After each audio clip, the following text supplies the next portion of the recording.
Good morning, students. Welcome to our science class.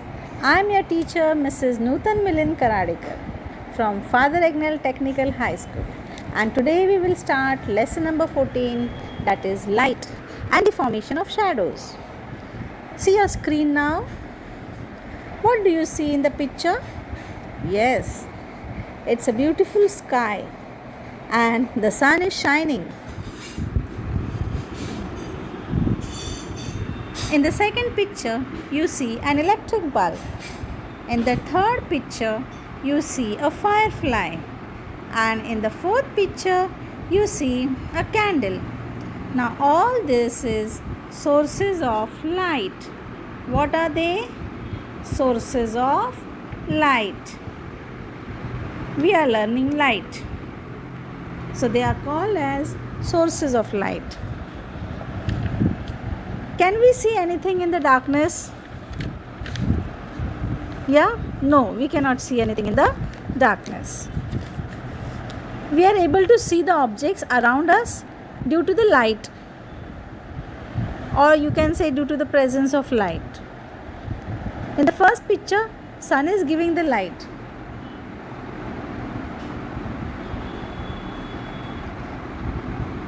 Sun is giving us the light. In the second picture, electric bulb is giving us light. In the third picture, a firefly. This is a firefly. It is giving us light. It is shining, I mean to say. In the last picture, you have a candle.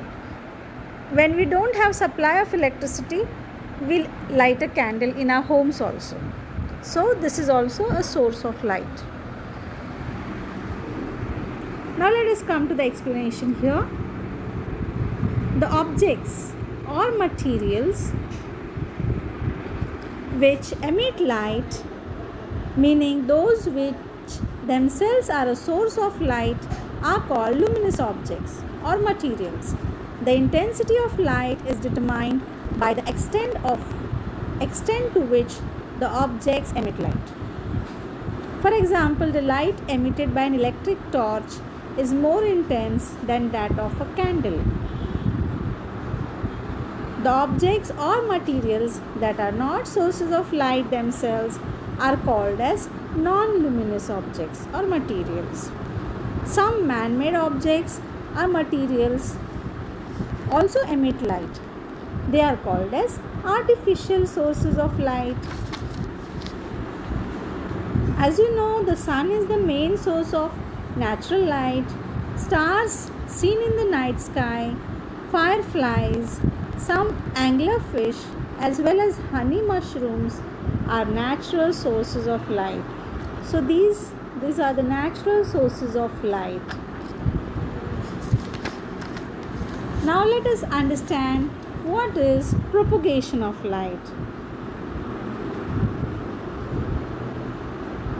Light travels in a straight line. This is known as the linear propagation of light. Now, how does this light travels? They have shown us one experiment which we can do at home. You also can try this at home.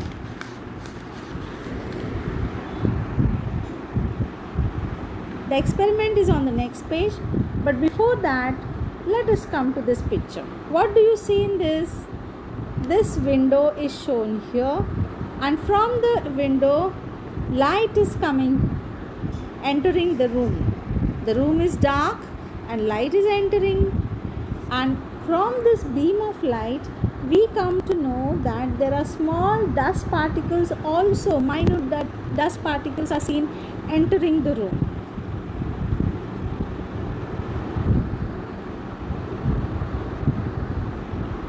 This is the light, and here we see the ray of light coming in the dark room, entering through the window, and because of this ray of light, beam of light, we see minute dust particles are visible to us, and this light travels in a straight line.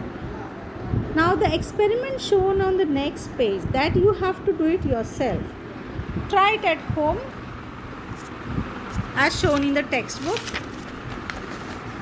They have shown us how light travels. They are telling us to take 3 cardboards and look at the flame of the cardboard in step 1. In step 1, all the cardboards are arranged in a straight line, and in step 2, they are arranged not in a straight line. So in which step do you see the candle? Of course, in step 1 you can see the candle because your eye is exactly near the hole of the first cardboard and the candle is illuminated. That means light is traveling through a straight line. This is how light travels, straight line. In the second picture, they are showing the cardboard is not in a straight line. So how the light will travel?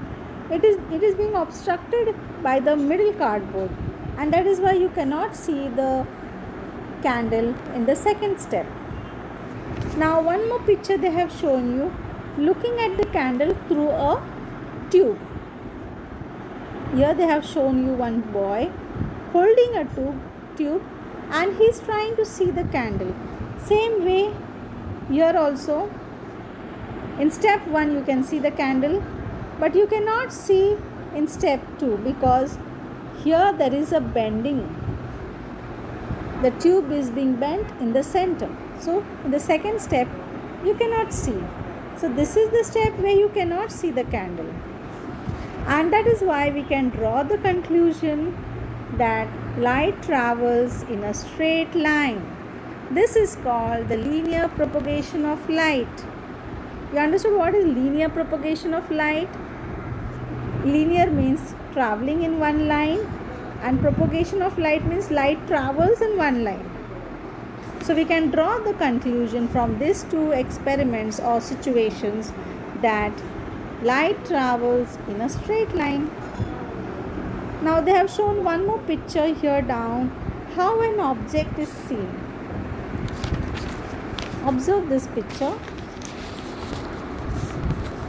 How an object is seen. How do we see an object? You see the ray of light falling on an object from the source of light. This is the source of light, and the ray of light is falling on the object, and from the object it is thrown backwards and the boy can see the object. So this is how we can see the objects because of the source of light. We see the object when the reflected rays reaches our eyes. Understood? So if you try to learn this, you will come to know how do we manage to see things around us. How does our eye manage to see the things around us? Okay.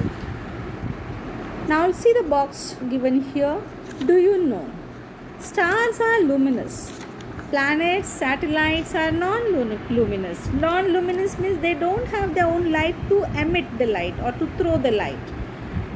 Sunlight reflected from the surface of the moon reaches us. That is how we can see the moon. We call this light moonlight. That means the moonlight is not exactly moonlight.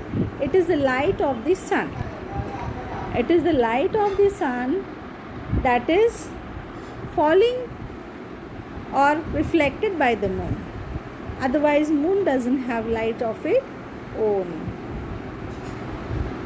Let's move on to the next page. Next page they have shown us again few experiments which we have to try at home. I will try to explain to you the next page also. Now see the figures shown here. The picture is shown. The first picture, what do you see in the first picture?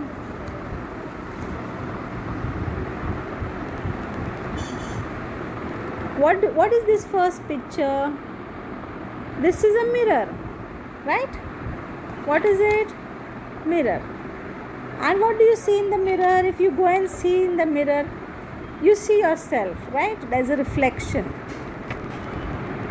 What is this? This is a granite surface, or you can say wall, or some tiles are put on the wall, which is glossy, or they are reflecting something. Yeah, shining and glossy you can call. Now what is this? This is a window pane. Huh? Window pane of a car, and you can see the handle of the car. Then in the third picture there are some utensils, plates, kitchen utensils, and they are stainless steel. So you can see some image in that new utensils there, and if you go and see your face in that utensils, you can see some image there. Okay, now let us try to understand this.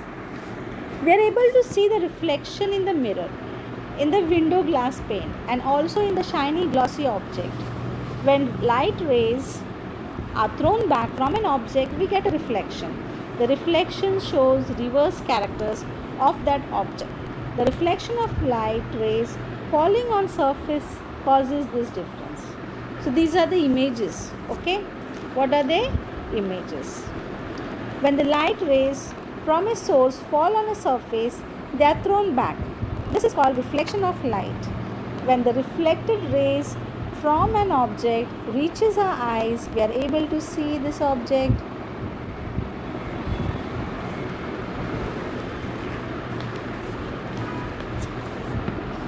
So they have explained us what is reflection and how image is caused.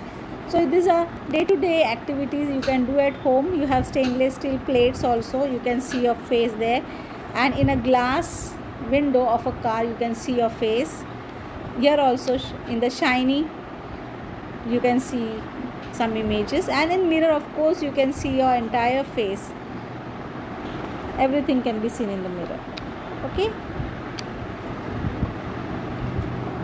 So images in a plane mirror. This we will see tomorrow. So I will like to stop here. Please like and subscribe my channel Nutan's Academy. Bye. See you in the next video, in the next class. Thank you. Till then, bye-bye and take care.